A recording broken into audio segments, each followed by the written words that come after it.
Control grid and fear.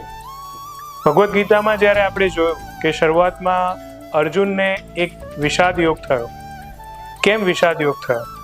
કારણ કે એમને એમના હકની લડાઈ લડતા એ વસ્તુનો ખ્યાલ આવ્યો કે આ બધું કર્યા પછી પણ હું મારા પોતાના લોકોની સાથે યુદ્ધ કરી રહ્યો છું અને જો જીતી પણ ગયો તો મને જે રાજ્ય મળશે એ પોતાના લોકોથી વધારે તો નથી.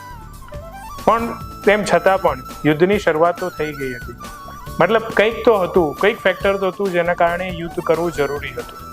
તો જ્યારે આપણે ઇન્વેસ્ટમેન્ટને આપણી ફરજ સમજીએ અને પ્રોસેસને એ ફરજનો ભાગ સમજીએ તો આ જે ગ્રીડ અને ફિયરની જે સાયકલ છે ને એમાંથી આપણે બહાર નીકળી જઈશું.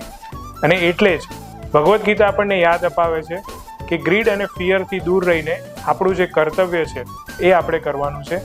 અને ઇન્વેસ્ટમેન્ટની દુનિયામાં એ કર્તવ્ય છે ડિસિપ્લિન.